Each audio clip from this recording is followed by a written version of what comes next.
Most important ബന്ധങ്ങൾക്കാണ്. പൈസയൊക്കെ സെക്കൻഡറിയാണ്, മറ്റെല്ലാം സെക്കൻഡറിയാണ്. ഞാൻ വിജയിച്ചിട്ടുണ്ടോ എന്ന് ചോദിച്ചു കഴിഞ്ഞാൽ, എന്നോട് ചോദിച്ചാൽ ഞാൻ വിജയിച്ചിട്ടില്ല എന്നാണ് പറയാൻ. പൈസ കൊണ്ട് ചിലപ്പോൾ ഞാൻ വിജയിച്ചവനാണെന്ന് ചിലപ്പോൾ പറയാൻ പറ്റില്ല. ഞാൻ വലിയ പൈസക്കാരനൊന്നുമല്ല. ഞാൻ ഇപ്പോൾ ഉള്ളതിൽ ഭയങ്കര സംതൃപ്തനാണ്. ഞാൻ ബിസിനസ് എന്നുള്ളൊരു ആശയത്തിലേക്ക് വന്നിട്ട് ബഹുഭൂരിപക്ഷം ആളുകളും പരാജയപ്പെടും. അപ്പോൾ എന്തുകൊണ്ടാണ് നിങ്ങൾ പരാജയപ്പെടുന്നത് വെച്ച് കഴിഞ്ഞാൽ അവർ പറയും നാട്ടുകാർ ശരിയല്ല, വീട്ടുകാർ ശരിയല്ല, സർക്കാർ ശരിയല്ല, എല്ലാറ്റിനെയും അവർ കുറ്റം പറയും. വിജയിച്ച ആളുകൾ ഇവരെല്ലാവരും പറയുന്നത് കേരളമാണ് ഏറ്റവും ബിസിനസ് ചെയ്യാൻ പറ്റിയ നല്ല ഒരു വിളനിലം എന്നാണ് പറയുന്നത്.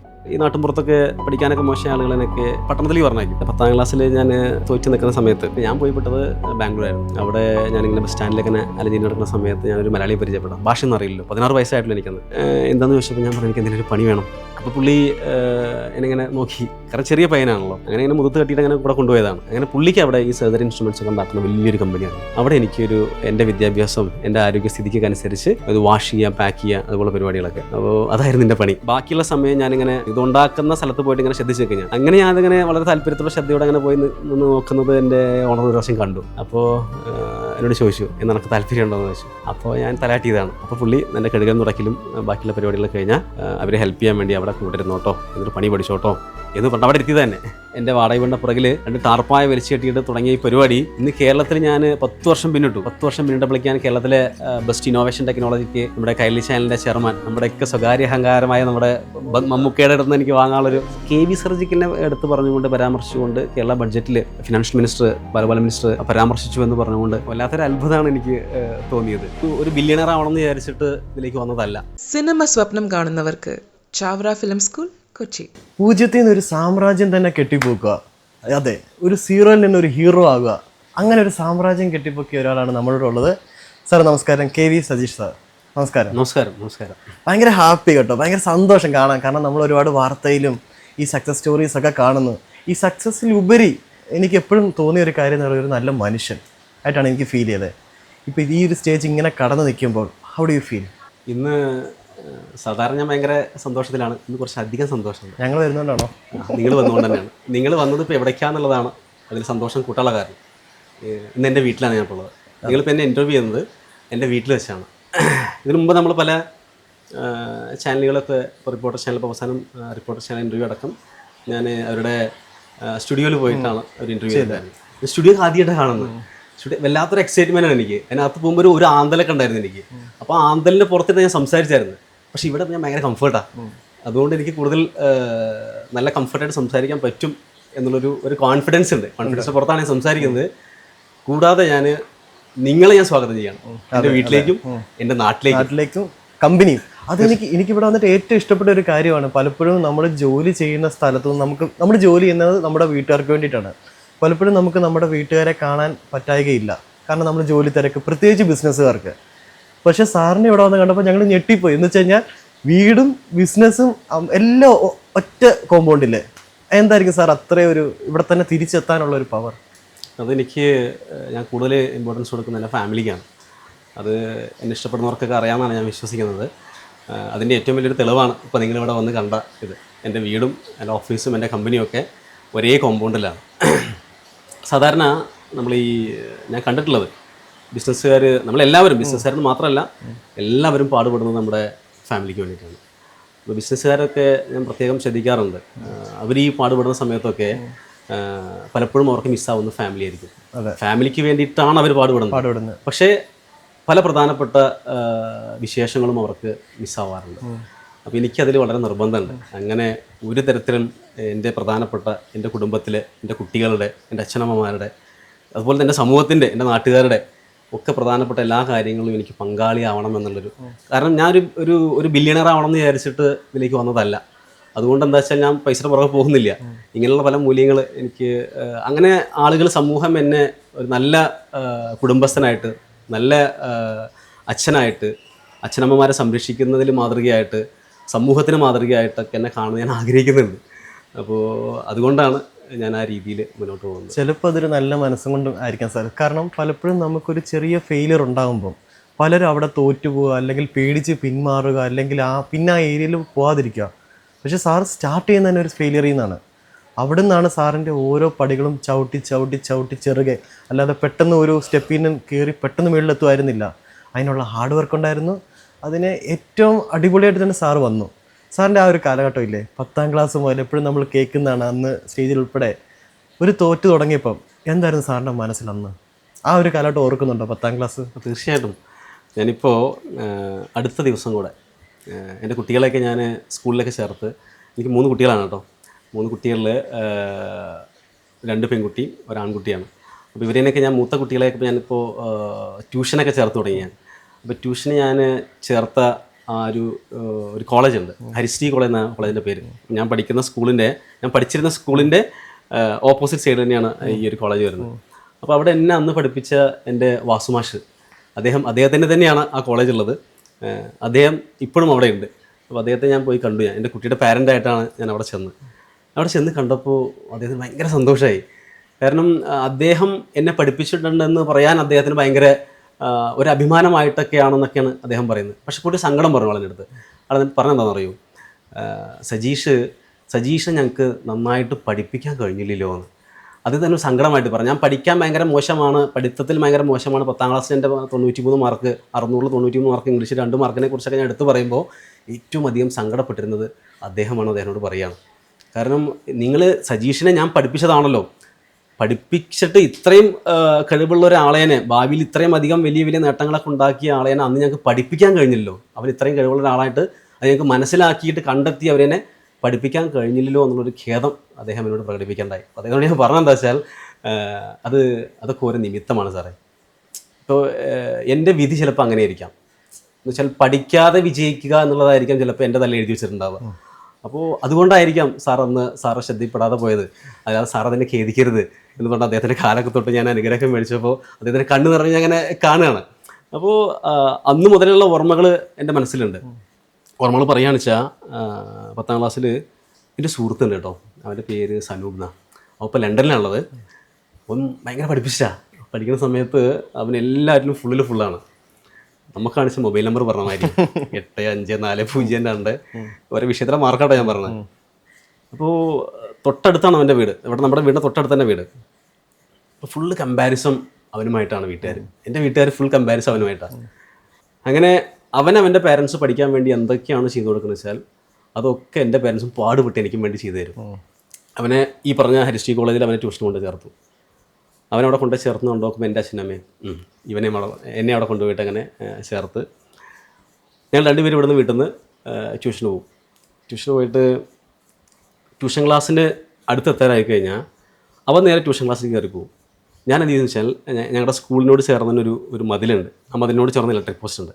ഇലക്ട്രിക് പോസ്റ്റിൽ പൊത്തി പിടിച്ചിട്ട് ഞാൻ മതിൽ ചാടിയിട്ട് ഞാൻ സ്കൂളിൽ പോയിരിക്കും. എന്നുവെച്ചാൽ പഠിക്കാൻ താല്പര്യമില്ല. അങ്ങനെ അവൻ പഠിച്ച് വലിയ നിലയിലെത്തി. ഞാനാണെന്ന് വെച്ചാൽ 10ാം ക്ലാസ്സിൽ തോറ്റ് ഇങ്ങനെ മോശം മാർക്കൊക്കെ വാങ്ങിയിട്ട് എങ്ങനെയൊക്കെയോ തട്ടിത്തടഞ്ഞ് ഞാനൊരു ഒരു എൻ്റർപ്രണറായി. അതിൽ ഇപ്പോൾ അടുത്ത് മീൻസ് ഞങ്ങൾ കമ്പനി തുടങ്ങുന്ന സമയത്ത് 10 വർഷം മുമ്പൊക്കെ എൻ്റെ പെരിയപ്പുറം ഡോക്ടറെ കുറിച്ച് ഞാൻ എപ്പോഴും പറയുമല്ലോ, എൻ്റെ ദൈവം. അദ്ദേഹം എന്നോട് കാശൊക്കെ തന്നിട്ട് എൻ്റെ കമ്പനി തുടങ്ങാൻ വേണ്ടി കാശൊക്കെ എന്നൊക്കെ തലേന്ന് ഏൽപ്പിച്ചിട്ട് കുറച്ച് ഉപദേശങ്ങൾ എനിക്ക് തരേണ്ടായി. അപ്പോൾ ആ കൂട്ടത്തിൽ പറഞ്ഞാണ് അദ്ദേഹം, സജീഷേ, ഡോക്ടേഴ്സ് ചിലപ്പോൾ എപ്പോഴും ഫോണിൽ നിന്ന് കമ്മ്യൂണിക്കേറ്റ് ചെയ്തൊന്നും വരില്ല, ചിലപ്പോൾ മെയിൽ ത്രൂ ഒക്കെ ആയിരിക്കും കമ്മ്യൂണിക്കേറ്റ് ചെയ്യുക. അപ്പോൾ സജീഷ് ആദ്യം എന്ത് ചെയ്യണമെന്നറിയോ, ഒരു മെയിൽ ഐ ഡി ഉണ്ടാക്കണം, എന്നിട്ട് ലാപ്ടോപ്പ് മേടിക്കണം, എന്നിട്ട് ആ മെയിൽ ഐ ഡി ഡോക്ടേഴ്സിന് കൊടുക്കണം. അപ്പോൾ അതിൽ ത്രൂ ഒക്കെ ആയിരിക്കും ചിലപ്പോൾ അവർ കമ്മ്യൂണിക്കേറ്റ് ചെയ്യുക. അപ്പോൾ പ്രോപ്പറായിട്ട് മെയിലൊക്കെ ചെക്ക് ചെയ്യണം, മെയിൽ വരുന്നത് ചെക്ക് ചെയ്യണം, കൃത്യമായിട്ട് അതിന് ആൻസർ ചെയ്യണം എന്നൊക്കെ അദ്ദേഹം എന്നോട് പറഞ്ഞിട്ടുണ്ടായിരുന്നു. അപ്പോൾ ഞാനൊക്കെ തലയാട്ടിയിട്ട് കേട്ട് പോകുന്നത് ശരിയെന്ന് അദ്ദേഹം പറഞ്ഞതുപോലെ ചെയ്യാമെന്ന് വിചാരിച്ചു. ലാപ്ടോപ്പൊക്കെ മേടിച്ചു. അതെന്താ വെച്ചാൽ കുറുക്കൻ്റെ കയ്യിൽ ആമയെ കിട്ടിയാൽ മതി, ഇങ്ങനെ തുറക്കാനും ഉടയ്ക്കാനല്ലാതെ നമുക്കത് എന്താ ചെയ്യണം എന്നുള്ളൊരു അറിവില്ല. അപ്പോൾ ഞാൻ എൻ്റെ സനൂപിൻ്റെ അടുത്തേക്ക് പോയി. അപ്പോൾ അതൊക്കെ ചെന്നിട്ട് പറഞ്ഞു, സനൂപേ, ഞാൻ ലാപ്ടോപ്പ് മേടിച്ചിട്ടുണ്ട്, ഇതൊന്ന് പറഞ്ഞോണ്ടാ, ഇത് എങ്ങനെയാണ് മെയിൽ അയക്കുക, മെയിൽ നോക്കുക, ഒരു മെയിൽ ഐ ഡി ക്രിയേറ്റ് ചെയ്തിട്ട് എനിക്കൊന്ന് പറഞ്ഞോണ്ടാ. അപ്പോൾ എനിക്ക് വളരെ അത്യാവശ്യമായിട്ട് വേണ്ടൊരു സാധനമാണത്. പക്ഷെ അത് പറഞ്ഞു തരുന്നതിനേക്കാൾ മുമ്പേ അണക്ക് എന്നെ കളിയാക്കാൻ പറ്റുന്നൊരു അവസരമാണ്. അപ്പോൾ അതിനെ വേണമെന്ന് പ്രയോജനപ്പെടുത്തിക്കോ. കാരണം നമുക്ക് 2 പേർക്കും വേണ്ടി ട്യൂഷൻ ഉണ്ടായിരുന്നല്ലോ. അപ്പോൾ അവൻ്റെ കൂടെ ട്യൂഷൻ ക്ലാസ്സിലേക്ക് കയറി വന്നിരുന്നെങ്കിൽ ഈ ഗതികേട് വരില്ലായിരുന്നു പറഞ്ഞ് കളിയാക്കാൻ പറ്റുന്ന നല്ലൊരു അവസരമാണ്. അപ്പോൾ അതിനെ പ്രയോജനപ്പെടുത്തിയിട്ട് എനിക്കിത് പറഞ്ഞാൽ മതി. അപ്പോൾ അവൻ പറയുകയാണ് എൻ്റെ അടുത്ത്, സത്യം പറഞ്ഞ സജി, ഞാൻ നിൻ്റെ കൂടെ മതിലിയായിട്ട് സ്കൂളിൽ വന്നിരുന്നാൽ മതിയായിരുന്നു. കാരണം അവൻ പറയുന്നത്, അവൻ ഒരുപാട് ആളുകൾ ജോലി ചെയ്യുന്ന ഒരു സ്ഥാപനത്തിലൊരു ജീവനക്കാരനാണ്. പക്ഷേ എന്നെ സജി എന്ന് വിളിക്കുക. സജി ഒരുപാട് ആളുകൾക്ക് ജോലി കൊടുക്കുന്ന സ്ഥാപനത്തിൻ്റെ ഉടമയാണ്, അപ്പോൾ നീ തന്നെയാണ് ഗ്രേറ്റ് എന്ന് പറഞ്ഞു. അപ്പോൾ അന്ന് മുതലാണ് എനിക്ക് എൻ്റെ 10ാം ക്ലാസ്സിലെ മാർക്കും അതിനെക്കുറിച്ചൊക്കെ പറയാനൊക്കെ സത്യസന്ധമായിട്ട് പറയാൻ ഒരു മടിയില്ലാതെ ആയത്. എന്നുവെച്ചാൽ ഞാൻ എൻ്റെ വിജയം എൻ്റെ 10ാം ക്ലാസ്സിലെ മാർക്ക് തമ്മിൽ ഒരു ബന്ധവുമില്ല. അപ്പോൾ പിന്നെ നമ്മൾ എന്തിനെ കുറിച്ച് നമ്മൾ പറയണം. പക്ഷേ 10ാം ക്ലാസ് ഇപ്പം ഞാൻ പറഞ്ഞല്ലോ, ഇപ്പം പലപ്പോഴും നമ്മൾ ഒരു ഫെയിലിയർ ഉണ്ടാകുമ്പോൾ നമ്മൾ തീർന്നു പോകും, അല്ലെങ്കിൽ നമുക്കിനി എന്ത് ചെയ്യണം, അല്ലെങ്കിൽ നമ്മളൊക്കെ ഡൗൺ ആവും. പലരും ചിലപ്പോൾ ഡ്രഗ്സിലോട്ടായിരിക്കാം, ചിലപ്പം പല രീതിയിലോട്ടൊക്കെ മാറും. പക്ഷേ സാർ അവിടെ നിന്ന് എങ്ങനെയായിരിക്കാം ഓക്കെ ഇവിടെ ഫെയിലിയറായി ഇനി നമുക്ക് പിടിച്ച് കയറാമെന്നാണ് 10ൽ നിന്ന് പിന്നെ ഒരു ജോലിയിലോട്ടാണ് പോകുന്നത്. അപ്പം വീട്ടുകാരെ ഫേസ് ചെയ്യണം, നാട്ടുകാരെ ഫേസ് ചെയ്യണം, നമുക്ക് ശരിക്കും പറഞ്ഞാൽ അധികം പ്രായമില്ല. അപ്പോൾ ആ ഒരു ഏജിൽ നിന്ന് അങ്ങനെ ഇതിലോട്ട് പോകാൻ സാർ എങ്ങനെയായിരുന്നു? ഞാൻ ആലോചിക്കുമ്പോൾ എനിക്ക് മനസ്സിലാവുന്നത് അത് ജനറ്റിക്കലാണെന്ന് എനിക്ക് തോന്നുന്നത്. കാരണം എൻ്റെ അമ്മയുടെ അച്ഛൻ ആ കാലത്ത് എന്ന് വെച്ചാൽ പഴയ കാലത്ത് അവർക്ക് എൻ്റെ അമ്മയുടെ കൂടെ 5 പെണ്ണുങ്ങളും 2 ആണുങ്ങളാണ്. അതിന് മുമ്പ് ഞാൻ കല്ലിശാലിൻ്റെ അവാർഡ് ദാന ചടങ്ങിലൊക്കെ ഞാൻ അതിനെക്കുറിച്ച് പറഞ്ഞിട്ടുണ്ടായിരുന്നു. അങ്ങനെ 7 മക്കളാണ്. അപ്പോൾ 7 മക്കളെ ആ കാലം എന്ന് പറഞ്ഞു കഴിഞ്ഞാൽ പറഞ്ഞു കേട്ടിടത്തോളം അന്ന് പട്ടിണിക്കാലാണ്. ഇടാനും ഉടുക്കാനും ഭക്ഷണം കഴിക്കാനും ഇല്ലാത്തൊരു കാലമാണ്. അമ്മച്ചൻ ഈ മരം ഈരാൻ വേണ്ടി പോവുകയാണ്. കാട്ടിലെ മരം ഈരാൻ വേണ്ടി പോകുന്ന പണിയാണ് അമ്മച്ചന്. ഭയങ്കര ഫിസിക്കലി ഭയങ്കര ഫിറ്റാണ് ആൾ. അപ്പോൾ ഫിസിക്കലി ഫിറ്റായ ശരീരത്തിനകത്ത് നല്ലൊരു ഫിറ്റായിട്ടുള്ള മനസ്സും ഉണ്ടായിരുന്നു എനിക്കിപ്പോൾ മനസ്സിലാവുന്നത്. അങ്ങനെ ഈ ദാരിദ്ര്യകാലത്ത് ഈ മക്കളേനൊക്കെ അതാത് സമയങ്ങളിൽ കല്യാണം കഴിച്ചു കൊടുക്കുക, കല്യാണത്തിന് ശേഷം അവർക്ക് പല പല വിശേഷങ്ങളും ചടങ്ങുകളും ഒക്കെ ഉണ്ടാവില്ലേ, അതൊക്കെ കൃത്യമായിട്ട് നടത്തുക. ഇതൊക്കെ നടത്തുന്നതിനപ്പുറത്ത് ഇവരെ സുരക്ഷിതരായിട്ടിരുത്താൻ വേണ്ടിയിട്ട് വീട്. അപ്പോൾ അന്നത്തൊക്കെ എന്ന് പറഞ്ഞാൽ ഞാനടക്കം പട്ടപ്പര വീട് ഞാൻ എൻ്റെ ചെറുപ്പത്തിൽ അതിലായിരുന്നു. പക്ഷെ അതിനു മുമ്പ് എൻ്റെ അമ്മച്ചൻ ഈ കുട്ടികളിലേക്ക് ഇത്രയും ആളുകളേക്ക് സുരക്ഷിതരായിട്ടെത്താൻ വേണ്ടിയിട്ട് ഒരു വീട് എന്നുള്ള സങ്കല്പത്തിലേക്ക് പോയത് അദ്ദേഹം വാങ്ങിയൊരു വീട് എങ്ങനെയാണെന്ന് അറിയോ? പഴയ കാലത്ത് മേൽക്കൂരയ്ക്കുള്ള 2ാം നിലയ്ക്കുള്ള നടുമുറ്റവും ഒക്കെയുള്ള 4 കെട്ടുണ്ടല്ലോ, അങ്ങനൊരു വീട് വാങ്ങാൻ അദ്ദേഹത്തിൻ്റെ മനസ്സിൽ തോന്നിയെന്ന് പറഞ്ഞു കഴിഞ്ഞാൽ അത് സ്വന്തമാക്കണം എന്നുള്ളൊരു തോന്നുക മാത്രമല്ല, അതിനു വേണ്ടി ശ്രമിച്ച് അത് സ്വന്തമാക്കിയ ഒരാളും കൂടെയാണ്. എന്നുവെച്ചാൽ അത് വാങ്ങാനുള്ള കാശൊന്നുമില്ല. പക്ഷേ ദാരിദ്ര്യകാലത്തും അദ്ദേഹത്തിൻ്റെ മനസ്സ് ഭയങ്കര റിച്ച് മൈൻഡായിരുന്നു. എനിക്ക് മനസ്സിലായിടത്തോളം അപ്പോൾ അതാണ്. അങ്ങനെ അദ്ദേഹം അത് ഇഷ്ടപ്പെട്ട വീട് പോയി കണ്ട് അതിനോടമസ്ഥനുമായിട്ട് സംസാരിച്ച് എനിക്ക് കുറച്ച് സമയമൊക്കെ തരുമെന്ന് വെച്ചാൽ എനിക്കിത് വാങ്ങാൻ താല്പര്യമുണ്ടെന്നൊക്കെ പറഞ്ഞ് അദ്ദേഹം അതിന് സമ്മതം അറിയിച്ച് തവണകളായിട്ട് വർഷങ്ങളോളം എടുത്ത് തവണകളായിട്ട് കൊടുത്ത് അദ്ദേഹം അത് സ്വന്തമാക്കി. അപ്പോൾ ആ കാലത്തൊക്കെ അങ്ങനെയുള്ളൊരു വീടൊക്കെ വാങ്ങാൻ പറ്റുന്ന തരത്തിലൊരു മൈൻഡ് സെറ്റ് ഉണ്ടാവുമെന്ന് പറഞ്ഞു കഴിഞ്ഞാൽ അമ്മച്ചൻ്റെ മക്കളുടെ മക്കൾ ഇത്രയും തലമുറ ഇപ്പോൾ കഴിഞ്ഞിട്ട് പോലും ഇന്നിപ്പോൾ എല്ലാ റിസോഴ്സസും ഉണ്ട്. അന്നത്തെ കാലത്ത് ഒരു റിസോഴ്സസും ഇല്ല. ഇന്നത്തെ കാലത്ത് ഇത്രയും റിസോഴ്സസ് ഉണ്ടായിട്ട് പോലും ആ ദാരിദ്ര്യകാലത്ത് അദ്ദേഹം നേടിയ അത്ര പോലും നേടാൻ എനിക്കിന്ന് കഴിഞ്ഞിട്ടില്ലെന്ന് ഞാൻ വിശ്വസിക്കുന്നത്. അപ്പോൾ എനിക്ക് മനസ്സിലായിടത്തോളം ഇത് ജനിറ്റിക്കലാണത്. അങ്ങനെയാണ് ഞാനതിനെ വിശ്വസിക്കുന്നത്. ഞാൻ പലപ്പോഴും നമ്മൾ ചെന്നെത്തുന്ന സ്ഥലമാണ് എപ്പോഴും നമ്മളെ സക്സസ് ആക്കണോ അല്ലെങ്കിൽ നമ്മൾ ഫെയിലർ ആകണോ എന്ന് തീരുമാനിക്കുന്നത്. പലപ്പോഴും പല രീതിയിൽ പല സ്ഥലങ്ങളിലോട്ട് സാറിന് എത്തിപ്പെടായിരുന്നു. പക്ഷേ സാർ കറക്റ്റായിട്ട് ചെന്നെത്തിപ്പെട്ടത് സർജിക്കൽ ഇൻസ്ട്രുമെൻറ്റ്സ് മേക്ക് ചെയ്യുന്നൊരു കമ്പനിയിലേക്കാണ്. അതെങ്ങനെയായിരുന്നു സാർ അവിടേക്ക് എത്തിപ്പെടുന്നതും അവിടുത്തെ ഒരു ജീവിതവും? അത് വളരെ യാദൃശ്ചികമായിട്ട് സംഭവിച്ച ഒന്നാണ്.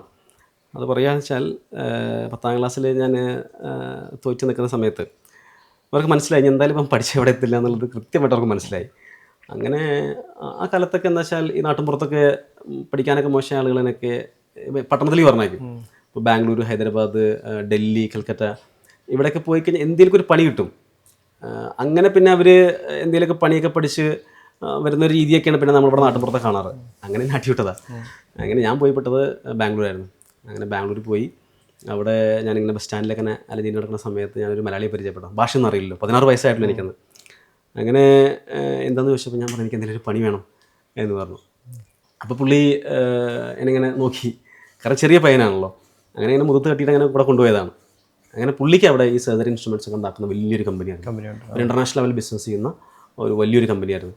അവിടെ എൻ്റെ വിദ്യാഭ്യാസം എൻ്റെ ആരോഗ്യസ്ഥിതിക്ക് അനുസരിച്ച് എനിക്ക് ചെയ്യാൻ പറ്റുന്ന ഒരു പണി തന്നാണ് എനിക്ക്. സർജറി ഇൻസ്ട്രുമെൻറ്റ്സ് ഒക്കെ ഉണ്ടാക്കിയതിന് ശേഷം ഒരു ഫൈനൽ പ്രോസസ്സ് ഉണ്ട്, അത് വാഷ് ചെയ്യുക, പാക്ക് ചെയ്യുക, അതുപോലെ പരിപാടികളൊക്കെ. അപ്പോൾ അതായിരുന്നു എൻ്റെ പണി. അപ്പോൾ അത് ഞാൻ ഇങ്ങനെ ചെയ്ത് തീർത്തിട്ട് ബാക്കിയുള്ള സമയം ഞാനിങ്ങനെ ഈ പ്രൊഡക്ഷനിൽ പോയി ശ്രദ്ധിച്ചു. ഇത് ഉണ്ടാക്കുന്ന സ്ഥലത്ത് പോയിട്ട് ഇങ്ങനെ ശ്രദ്ധിച്ച് നിൽക്കുക. ഞാൻ ഇതെങ്ങനെ ഉണ്ടാക്കുന്നത് കാണാനൊരു കൗതുകം. അങ്ങനെ ഞാനതിങ്ങനെ വളരെ താല്പര്യത്തോടെ ശ്രദ്ധയോടെ അങ്ങനെ പോയി നിന്ന് നോക്കുന്നത് എൻ്റെ ഓണർ ഒരു പ്രാവശ്യം കണ്ടു. അപ്പോൾ എന്നോട് ചോദിച്ചു നിനക്ക് താല്പര്യമുണ്ടോ എന്ന് ചോദിച്ചു. അപ്പോൾ ഞാൻ തലാട്ടിയതാണ്, എൻ്റെ താല്പര്യമുണ്ടെന്ന് പറഞ്ഞു. അപ്പോൾ പുള്ളി എൻ്റെ കഴുകൽ തുടക്കലും ബാക്കിയുള്ള പരിപാടികളൊക്കെ കഴിഞ്ഞാൽ അവരെ ഹെൽപ്പ് ചെയ്യാൻ വേണ്ടി അവിടെ കൂട്ടിരുന്നോട്ടോ, എന്നിട്ട് പണി പഠിച്ചോട്ടോ എന്ന് പറഞ്ഞാൽ അവിടെ എത്തിയത് തന്നെ ശരിക്കും പറഞ്ഞ ഒരു ടേണിംഗ് പോയിന്റ്. യെസ്, ജീവിതത്തിൻ്റെ ഒരു ടേണിംഗ് പോയിന്റ്. അതെ അതെ അതെ, ഒരു വഴിത്തിരിവ്. അവിടുന്ന് ശരിക്കും പറഞ്ഞാൽ പിന്നെ കുറേ നാൾ അവിടെ തന്നെ ആയിരുന്നു അല്ലേ? അതിനെപ്പറ്റി പഠിക്കുക, നോക്കുക, കാണുക. എപ്പോഴായിരിക്കും സാറിന് ഒരു എന്നാൽ ഇനി ഇത് സ്വന്തമായിട്ട് തുടങ്ങാം, ഇത് എനിക്ക് പറ്റിയ ഒരു ഏരിയ ആണ്, എന്നാൽ ഞാൻ ഇനി എനിക്ക് സ്വന്തമായിട്ട് ചെയ്യാം എന്നൊരു തോന്നിയ ഒരു റീസൺ? അത് ആക്സിഡൻ്റലി സംഭവിച്ചതാണത്. ഒരു ബിസിനസ് തുടങ്ങാം, സ്വന്തമായിട്ട് സംരംഭം തുടങ്ങാം എന്നുള്ളൊരു ആഗ്രഹത്തിൻ്റെ പുറത്ത് തുടങ്ങിയതല്ല. അങ്ങനെ ഒരു സാഹചര്യത്തിൽ തുടങ്ങേണ്ടി വന്നതാണ്. ഇപ്പം ഞാനവിടെ ഏതാണ്ട് ഒരു 6 വർഷത്തോളം അവിടെ ഉണ്ടായിരുന്നു. അവിടെ ഉള്ള കാലത്ത് ഈ സർജറി ഇൻസ്ട്രുമെൻസുകൾ, അതിനെക്കുറിച്ച് ഒന്ന് പറയാം. സർജറി ഇൻസ്ട്രുമെൻസുകൾ ഇതെല്ലാം കണ്ടുപിടിക്കുന്നതും ഡിസൈൻ ചെയ്യുന്നതും മോഡിഫൈ ചെയ്യുന്നതും എല്ലാം ജർമ്മൻ കമ്പനികളാണ്. സായിപ്പാണ് ഇതിൻ്റെ തലോട്ടപ്പൻ. നമ്മൾ സായിപ്പെല്ലാം കണ്ടുപിടിക്കുന്നതിനെ കോപ്പി അടിക്കുന്ന ഒരു രീതിയാണ് ഇവിടെ ഇതുവരെ ഉണ്ടായിരുന്നത്. അപ്പോൾ അന്ന് കോപ്പി അടിക്കുന്ന കാര്യത്തിൽ ഞാൻ അത്യാവശ്യം മിടുക്കുന്നുണ്ട് എന്നുള്ളത് എൻ്റെ ഓണർ ശ്രദ്ധിക്കേണ്ടായി. അങ്ങനെയാണ് നമ്മുടെ ലിസി ആശുപത്രിയിലെ famous cardiac surgeon doctor Jose Chacko Periyapuram, എൻ്റെ പേര് എപ്പോഴും എടുത്ത് പറയേണ്ട തീർച്ചയായിട്ടും അദ്ദേഹമാണ് എൻ്റെ വഴികാട്ടി. അപ്പോൾ അദ്ദേഹത്തിൻ്റെ ഞാൻ ശ്രദ്ധയിൽപ്പെടുകയുണ്ടായത്. അദ്ദേഹത്തിന് വേണ്ടിയിട്ട് ചില ഇൻസ്ട്രുമെൻസുകൾ ഡിസൈൻ ചെയ്യേണ്ട ഒരു സാഹചര്യം, ഒരു ഭാഗ്യം എനിക്ക് ഉണ്ടായി. അപ്പോൾ അത് ഞാൻ ഡിസൈൻ ചെയ്ത് കൊടുത്തത് അദ്ദേഹത്തിന് എന്തോ വലിയ പ്രോബ്ലം സോൾവ് ചെയ്യാൻ പറ്റിയൊരു സാധനമൊക്കെ ആയി മാറി. അദ്ദേഹം അങ്ങനെ പല കോൺഫറൻസുകളും അതിനെക്കുറിച്ചൊക്കെ പ്രസൻറ്റ് ചെയ്തു. അങ്ങനെ കമ്പനി വലിയ രീതിയിൽ വളർന്നു. കമ്പനിക്ക് ഒത്തിരി ഓർഡേഴ്സും കാര്യങ്ങളൊക്കെ വന്ന് കമ്പനി പെട്ടെന്ന് വളർന്നു. പക്ഷേ നമുക്കൊരു മാറ്റം ഉണ്ടായില്ല. അതിൻ്റെ പുറകിൽ നമ്മൾ പെട്ട പാട്, അത് ഡിസൈൻ ചെയ്യാനും മോഡിഫൈ ചെയ്യാനൊക്കെ വേണ്ടിയിട്ട് നമ്മൾ ഒരുപാട് നേരത്തെ ഭക്ഷണം കഴിക്കാതെയും ഉറങ്ങാതെയും ഒക്കെ അതിനെക്കുറിച്ച് മാത്രം ചിന്തിച്ചിട്ടാണ് അത് ഡെവലപ്പ് ചെയ്തിട്ടുണ്ടായിരുന്നത്. പക്ഷേ അതിന് കാര്യമായൊരു പരിഗണന നമുക്ക് കിട്ടിയില്ല. ഒരു അപ്രിസിയേഷനെങ്കിലും ഞാൻ പ്രതീക്ഷിച്ചു, അത് കിട്ടിയില്ല. അപ്പോൾ അങ്ങനെ ഇരിക്കുന്ന സമയത്താണ് ഞാൻ ആക്സിഡൻ്റായി. എനിക്കൊരു ആക്സിഡൻറ്റ് സംഭവിക്കുകയുണ്ടായി. ആക്സിഡൻറ്റ് സംഭവിച്ചു എൻ്റെ ബൈക്കിൻ്റെ മുമ്പിലൊരു നായ ചാടിയതാണ്.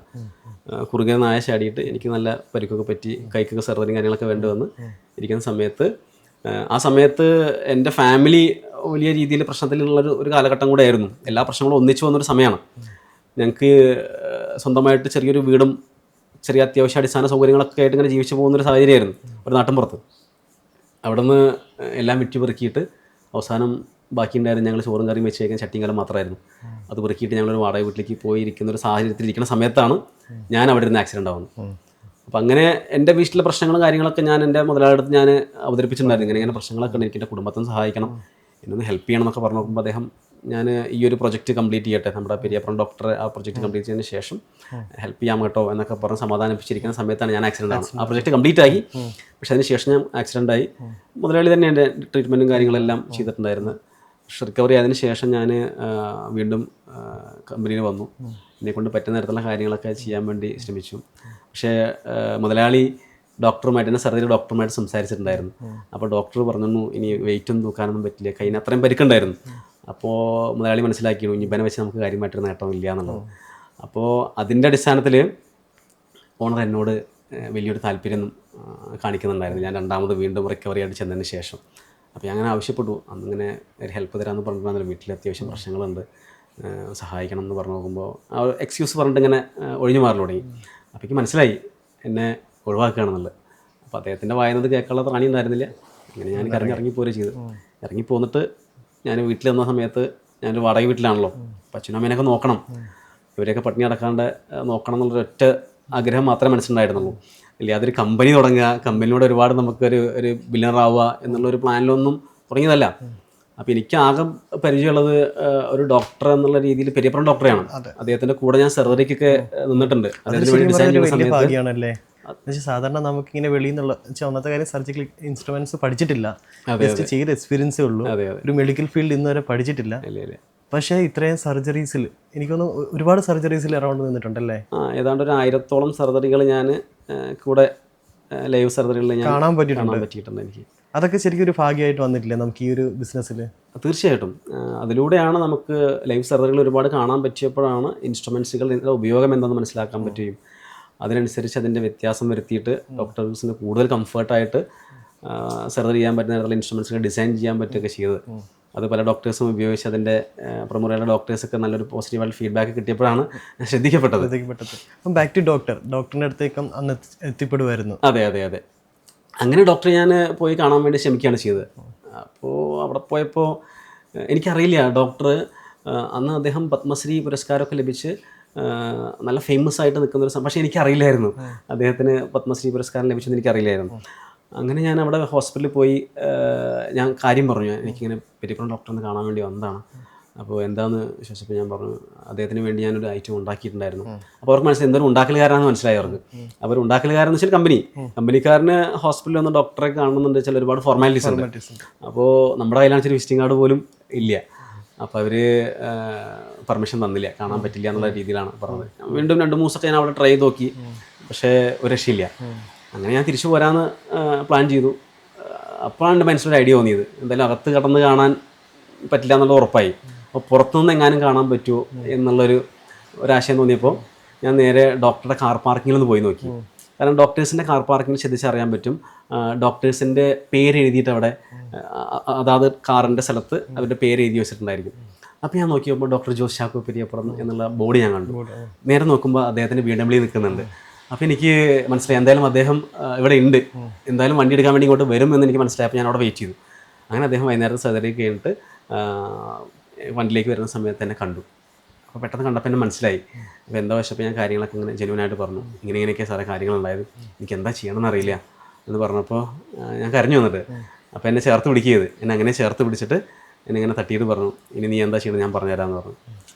നീ ഉണ്ടാക്കുന്ന ഇൻസ്ട്രുമെൻറ്റ്സ് മറ്റൊരു ബ്രാൻഡ് നെയിമിൽ ഞാനിവിടെ ഉപയോഗിച്ചുകൊണ്ടിരിക്കുന്നുണ്ട്, ഞാൻ അതിൽ ഹാപ്പിയാണ്. ഇനി നീ സ്വന്തമായിട്ടൊരു ബ്രാൻഡ് നെയിം കണ്ടെത്തുക, അത് നിനക്ക് ചെറിയ രീതിയിൽ തുടങ്ങാൻ നിനക്ക് എന്താണ് ആവശ്യം എന്ന് എന്നോട് പറയുക, അതിന് വേണ്ട സർവ്വസഹായം ഞാൻ ചെയ്തു തന്നോളാം എന്ന് പറഞ്ഞിട്ടാണ് അദ്ദേഹം എന്നെ ആശ്വസിപ്പിച്ച് കുറച്ച് ഉപദേശങ്ങളൊക്കെ എനിക്ക് തന്ന് എന്നെ പറഞ്ഞയച്ചത്. ശരിക്കും ഒരു ഭയങ്കര പ്രീഷ്യസ് ആയിട്ടുള്ളൊരു മൊമെൻ്റ് അല്ലേ? എന്ന് വെച്ച് കഴിഞ്ഞാൽ ശരിക്കും അന്ന് ആ ഒരു പിടി അല്ലെങ്കിൽ ഡോക്ടർ നമ്മുടെ കൂടെ നിന്ന ഒരു സമയം എന്ന് വെച്ച് കഴിഞ്ഞാൽ അതിനെ ഒരു അപ്സൈഡ് ഡൗണിലോട്ട് നമ്മുടെ ഒരു ജീവിതത്തെ തന്നെ മാറ്റിക്കളഞ്ഞു. തീർച്ചയായിട്ടും. ഇപ്പം ഡോക്ടറിൻ്റെ അടുത്ത് എന്താണ് ഡോക്ടർ പറയാറ് ഇപ്പം കാണുമ്പോൾ? ഞാനിപ്പോൾ ഏതാണ്ട് ഒരു 2 മാസം മുമ്പ് അദ്ദേഹത്തെ പോയി കണ്ടിരുന്നു. അദ്ദേഹത്തെ ഞാൻ എൻ്റെ കമ്പനിക്ക് വന്ന മാറ്റങ്ങളും 10 വർഷം മുമ്പ് അദ്ദേഹത്തിൻ്റെ സഹായത്തോടെ തുടങ്ങിയിട്ട് ഇന്ന് വന്ന് എത്തി നിൽക്കുന്ന ഈ അവസ്ഥയൊക്കെ അദ്ദേഹം എല്ലാം ശ്രദ്ധിച്ചുകൊണ്ടിരിക്കുന്നുണ്ട്. അപ്പോൾ ഞാൻ ചെന്നത് അദ്ദേഹത്തിൻ്റെ സഹായം കൊണ്ട്, അദ്ദേഹത്തിൻ്റെ കാരുണ്യം കൊണ്ട് തുടങ്ങിയ എൻ്റെ വാടക വീടിൻ്റെ പുറകിൽ 2 ടാർപ്പായ വലിച്ചു കെട്ടിയിട്ട് തുടങ്ങിയ ഈ പരിപാടി ഇന്ന് കേരളത്തിൽ ഞാൻ 10 വർഷം പിന്നിട്ടു. 10 വർഷം പിന്നിട്ടപ്പോഴേക്ക് ഞാൻ കേരളത്തിലെ ബെസ്റ്റ് ഇന്നോവേഷൻ ടെക്നോളജിക്ക് നമ്മുടെ കൈലി ചാനലിൻ്റെ ചെയർമാൻ, നമ്മുടെയൊക്കെ സ്വകാര്യ അഹങ്കാരമായ നമ്മുടെ മമ്മൂക്കയുടെ അടുത്ത് എനിക്ക് വാങ്ങാൻ, ഞാൻ ശരിക്കും നോട്ട് ചെയ്യുന്ന അവിടെ നിന്നാണ് കേട്ടോ. മമ്മൂക്ക ഒരാൾക്ക് അവാർഡ് കൊടുക്കുന്നത്, അപ്പോൾ ആരാണ് ആൾ, അങ്ങനെ കണ്ടാണ് ഞാൻ സാറിൻ്റെ അടുത്തേക്ക് എത്തുന്നത്. തീർച്ചയായിട്ടും. അങ്ങനെ മമ്മൂക്കയുടെ ആ അവാർഡ്, അതേപോലെ തന്നെ ഞാൻ സ്റ്റേറ്റിൻ്റെ യൂത്ത് ഐക്കണാണ്. ഞാൻ കഴിഞ്ഞ വർഷത്തെ യൂത്ത് ഐക്കൺ അവാർഡുകൾ സ്റ്റേറ്റ് പ്രഖ്യാപിക്കേണ്ടായി. അതിൽ സിനിമയിൽ ബേസിൽ ജോസഫും വ്യവസായത്തിൽ ഞാനും ഉൾപ്പെടെ 6ഓളം വ്യത്യസ്ത മേഖലയിലെ ആളുകൾക്ക് സ്റ്റേറ്റ് അവാർഡ് കൊടുക്കേണ്ടായി. അപ്പോൾ ഇതൊക്കെ എനിക്ക് എൻ്റെ ജീവിതത്തിൽ എനിക്ക് ഒരുപാട് അവസരങ്ങളെ കൊണ്ടുവന്നു തന്നു. മമ്മൂക്കയുടെ അവാർഡ്, അതുപോലെ തന്നെ സ്റ്റേറ്റ് അവാർഡൊക്കെ എൻ്റെ ഇൻഡസ്ട്രിയിലുള്ള ലോകമെമ്പാടുമുള്ള ഒരുപാട് ആളുകൾ ശ്രദ്ധിച്ചിട്ട് എനിക്ക് അമേരിക്കയിലും അതുപോലെ തന്നെ ഖത്തറിലും പല വിദേശ രാജ്യങ്ങളിലും എനിക്ക് ഒരുപാട് അവസരങ്ങൾ വന്നു. അതൊക്കെ എൻ്റെ പെരിയപ്പുറം ഡോക്ടറുടെ കാരുണ്യം കൊണ്ട് തുടങ്ങിയ ആ സ്ഥാപനത്തിൽ കൊണ്ട് ഉണ്ടായതാണ് എന്നുള്ളത് അദ്ദേഹത്തോട് ഞാൻ പറഞ്ഞു. പക്ഷേ ഇത്രയും അവാർഡ്സും ഇത്രയും ഓപ്പർച്യൂണിറ്റീസും നമുക്ക് വന്നപ്പോൾ നമുക്ക് എന്താ ഒരു പ്രശ്നം ഉണ്ടായെന്ന് വെച്ച് കഴിഞ്ഞാൽ നമുക്കതിനെ എക്സിക്യൂട്ട് ചെയ്യാൻ പറ്റുന്നത് പ്രൊഡക്ഷൻ കപ്പാസിറ്റി കുറഞ്ഞു പോയി. അപ്പോൾ നമുക്ക് കൂടുതൽ സ്ഥലങ്ങളിലേക്ക് ഈ വരുന്ന ഓപ്പർച്യൂണിറ്റീസിനെല്ലാം എക്സിക്യൂട്ട് ചെയ്യാൻ പറ്റുന്ന തരത്തിലേക്ക് കുറച്ചും കൂടെ വലിയൊരു പ്രൊഡക്ഷൻ പ്ലാന്റ് ഉണ്ടാക്കണം എന്നുള്ളൊരു തീരുമാനത്തിലെത്തി. അതിൻ്റെ ഡോക്ടറുടെ നിർദ്ദേശപ്രകാരമാണ് അതിലേക്ക് എത്തിയത്. അപ്പോൾ അതിൻ്റെ ആ സ്ഥാപനം കംപ്ലീറ്റ് ചെയ്തിട്ട് അതിൻ്റെ ബിൽഡിങ്ങും അതുപോലെ തന്നെ അതിൽ മെഷീൻസ് എല്ലാം ഇൻസ്റ്റാൾ ചെയ്തിട്ട് ഒരു ചടങ്ങ് നടത്തുക, ഒരു ഉദ്ഘാടന ചടങ്ങ് നടത്തുക എന്നുള്ളൊരു തീരുമാനത്തിലെത്തിയപ്പോൾ അതിന് ഞാൻ ഉദ്ഘാടകനായിട്ട് എൻ്റെ മനസ്സിൽ എൻ്റെ പെരിയപ്പുറം ഡോക്ടറെയാണ് ഞാൻ സങ്കല്പിച്ച്. അപ്പോൾ അദ്ദേഹത്തിൻ്റെ ഒരു പെർമിഷൻ വാങ്ങാൻ വേണ്ടി അദ്ദേഹത്തിനോട് ഞാൻ പോയി പറഞ്ഞു, ഇങ്ങനെയൊക്കെ ചെയ്തിട്ടുണ്ട് സാറേ, അപ്പോൾ അങ്ങൊന്ന് വന്നിട്ട് അങ്ങയുടെ കൈകൊണ്ടൊരു തിരി കൊളുത്തിയിട്ടൊന്ന് വെളിച്ചം പകരണം എന്ന് പറഞ്ഞപ്പോൾ അദ്ദേഹത്തിന് ഭയങ്കര സന്തോഷമായി. കാരണം എന്നോട് പറഞ്ഞെന്താണെന്നറിയോ, ഞാൻ വരാം സജീഷേ, നീ വന്ന വഴി മറന്നില്ലല്ലോ എന്ന് പറഞ്ഞു. എനിക്ക് അത്രയും എന്നുവെച്ചാൽ ഇത്രയും മനസ്സിൻ്റെ ഉള്ളിൽ നിന്ന് വരുന്ന ഒരു അപ്രിസിയേഷനാണ് അത്. എനിക്കത് വേറെ ആരുടെ നിന്നും അങ്ങനെ കിട്ടിയിട്ടില്ല എന്നാണ് എനിക്ക് തോന്നുന്നത്. അപ്പോൾ സത്യം പറഞ്ഞാൽ കണ്ണ് നിറഞ്ഞു പോയി. അതായത് എൻ്റെ കാലൊക്കെ തൊട്ട് അനുഗ്രഹം മേടിച്ചിട്ടാണ്. അപ്പോൾ അദ്ദേഹം എനിക്ക് സമ്മതം അറിയിച്ചിട്ടുണ്ട്. എൻ്റെ പുതിയ പ്ലാന്റിൻ്റെ ഇനോഗ്രേഷന് എൻ്റെ പ്രിയപ്പെട്ട ഡോക്ടറാണ് വരുന്നത്. പലപ്പോഴും നമ്മളിപ്പോൾ ഇങ്ങനെ ഒരു വലിയ പ്ലാന്റ് തുടങ്ങുന്ന സമയത്ത് നമ്മളൊക്കെ അറിയാം, പലപ്പോഴും ഈ ജർമ്മൻ ടെക്നോളജി വെച്ചിട്ടാണ് പല ഇൻസ്ട്രുമെൻറ്റ്സും നമ്മൾ മേക്ക് ചെയ്യുന്നത്. അപ്പോൾ ഒരു പ്ലാന്റ് തുടങ്ങണമെങ്കിൽ അത്രയും കോസ്റ്റ് ആവും, അല്ലെങ്കിൽ അങ്ങനത്തെ ടെക്നോളജി നമുക്ക് ഇവിടെ അവൈലബിൾ ആയിട്ട് കിട്ടിയിരുന്നോ? ഇല്ല, അത് നമുക്ക് ടെക്നോളജികൾ ഉണ്ട്, പക്ഷെ നമുക്കതിവിടെ വാങ്ങാനും അത് ഉപയോഗിച്ചിട്ട് ഉണ്ടാക്കാനും ഒന്നും പറ്റുന്ന തരത്തിലുള്ള ക്യാപ്പബിലിറ്റി ഒരു പ്രധാന വിഷയമായിരുന്നു. പക്ഷേ നമ്മൾ കുറേ മുന്നോട്ട് പോയപ്പോൾ നമുക്കതിനുള്ള സംവിധാനങ്ങൾ ഒക്കെ ഒരുങ്ങി. പിന്നെ നമുക്ക് ഗവൺമെൻറ്റിൻ്റെ ഭാഗത്തു നിന്നുള്ള നല്ല രീതിയിലുള്ള സപ്പോർട്ടുകൾ നമുക്ക് ലഭിക്കുന്നുണ്ട്. ഇന്ന് ഞാൻ എപ്പോഴും എടുത്തു പറയാറുണ്ട്, നമ്മളിപ്പോൾ അങ്ങനെ ഒരു സുവർണ്ണ കാലഘട്ടത്തിലൂടെയാണ് യുവാക്കൾ കടന്നുപോയിക്കൊണ്ടിരിക്കുന്നത് എന്നുള്ളത് ഞാൻ പ്രത്യേകം എടുത്ത് പറയാറുണ്ട്. എക്സ്പെഷ്യലി കേരളത്തിൽ എൻ്റർപ്രണേഴ്സിനെ സംബന്ധിച്ചിടത്തോളം ഒരു സുവർണ്ണ കാലഘട്ടമാണെന്ന് ഞാൻ എടുത്തു പറയാറുണ്ട്. പക്ഷേ എപ്പോഴും നമ്മൾ കേൾക്കുന്നത് കേരളത്തിൽ ഒരു ബിസിനസ് തുടങ്ങാൻ അത്രയും പാടാണ്, അല്ലെങ്കിൽ കേരളത്തിലെ ആൾക്കാർ നമ്മളെ സപ്പോർട്ട് ചെയ്യത്തില്ലെന്നാണ് നമ്മൾ പലപ്പോഴും കേൾക്കുന്നത്. ഒരിക്കലും തുടങ്ങരുതെന്ന് ഞാൻ കേട്ടിട്ടുണ്ട്. അപ്പോൾ സാർ ഇവിടെ വന്ന് സക്സസ്ഫുൾ ആയ ഒരു ബിസിനസ്സുകാരനാണ്. സാറിന് ഇങ്ങനത്തെ തോട്ട് പ്രോസസ്സ് ഉള്ളവരോട് എന്താണ് പറയാനുള്ളത്? അല്ലെങ്കിൽ ശരിക്കും നമുക്ക് ഈ കേരളത്തിൽ ബിസിനസ് ചെയ്യാൻ ഒരു പാടുണ്ടോ? എൻ്റെ ഒരു പേഴ്സണൽ അഭിപ്രായത്തിൽ എന്തുകൊണ്ടാണ് ആളുകൾ ഇങ്ങനെ പറയുന്നതിനെ കുറിച്ചൊന്ന് ഞാൻ ചിന്തിച്ചപ്പോൾ എനിക്ക് മനസ്സിലായത്, ആളുകൾക്ക് എല്ലാവർക്കും ഒരു സാമ്പത്തിക സ്വാതന്ത്ര്യം ആഗ്രഹമുണ്ട്, ശരിയല്ലേ? അപ്പോൾ അതിനുവേണ്ടി എന്ത് ചെയ്യണമെന്നുള്ളതിനെ കുറിച്ചും അറിവുണ്ട്. അപ്പോഴാണ് പല ആളുകളും ബിസിനസ് എന്നുള്ള ആശയത്തിലേക്ക് വരുന്നത്. ബിസിനസ് എന്നുള്ള ആശയത്തിലേക്ക് വന്നിട്ട് അതിലൂടെ നമുക്ക് സമ്പന്നത നേടാൻ പറ്റും, നമ്മൾ ആഗ്രഹിച്ചതൊക്കെ നേടാൻ പറ്റും എന്നുള്ള കാര്യമൊക്കെ മനസ്സിലാക്കി പഠിച്ചിട്ടാണ് അതിലേക്ക് വരുന്നത്. പക്ഷേ ഇത് ചെയ്യാൻ ശ്രമിക്കുന്ന സമയത്ത് ബഹുഭൂരിപക്ഷം ആളുകളും പരാജയപ്പെടും. വളരെ കുറച്ച് ആളുകൾ മാത്രമാണ് വിജയിക്കാറുള്ളൂ. അപ്പോൾ ഈ പരാജയപ്പെട്ട ആളുകളുടെ അടുത്ത് എന്തുകൊണ്ടാണ് നിങ്ങൾ പരാജയപ്പെട്ടതെന്ന് വെച്ച് കഴിഞ്ഞാൽ അവർ പറയും, നാട്ടുകാർ ശരിയല്ല, വീട്ടുകാർ ശരിയല്ല, സർക്കാർ ശരിയല്ല, അങ്ങനെ എല്ലാറ്റിനെയും അവർ കുറ്റം പറയും. ആ പരാജയപ്പെട്ടതിൻ്റെ കാരണം അവനവനിൽ തന്നെ ഉണ്ട് എന്നുള്ളത് അതാരും സമ്മതിക്കാറില്ല. അതുകൊണ്ടായിരിക്കാം ഇവിടെ അങ്ങനെ ഒരു പ്രചരണം. എന്ന് വെച്ചാൽ ബഹുഭൂരിപക്ഷം ആളുകളാണല്ലോ ഇത് പറയുന്നത്. അപ്പോൾ നിങ്ങൾ പറഞ്ഞ പോലെ തന്നെ കൂടുതൽ ആളുകൾ ഇത് പറയുന്നുണ്ടല്ലോ. ബഹുഭൂരിപക്ഷം ആളുകളും പരാജയപ്പെട്ടവരാണ്. വിജയിച്ച ആളുകൾ ചോദിച്ചാൽ അറിയാൻ പറ്റും. വിജയിച്ച ആളുകൾ ഞാൻ ഒരുപാട് ആളുകൾ ശ്രദ്ധിച്ചിട്ടുണ്ട്. ഇവരെല്ലാവരും പറയുന്നത് കേരളമാണ് ഏറ്റവും ബിസിനസ് ചെയ്യാൻ പറ്റിയ നല്ല ഒരു വിളനിലം എന്നാണ് പറയുന്നത്. ഞാനും അത് വിശ്വസിക്കുന്നുണ്ട്. അല്ല, അതിന് തന്നെ ഏറ്റവും വലിയൊരു എക്സാമ്പിളാണ് നമുക്ക് റീസെൻ്റ്ലി മമ്മൂക്കടയിൽ നിന്ന് കിട്ടിയ അവാർഡ്. അതുപോലെ തന്നെ നമ്മുടെ ബഡ്ജറ്റിൽ സാറിനെ പറ്റി പറയുക, ഒരു ബിസിനസ്സുകാരൻ ഇങ്ങനെ ആയിരിക്കണം എന്നൊക്കെ.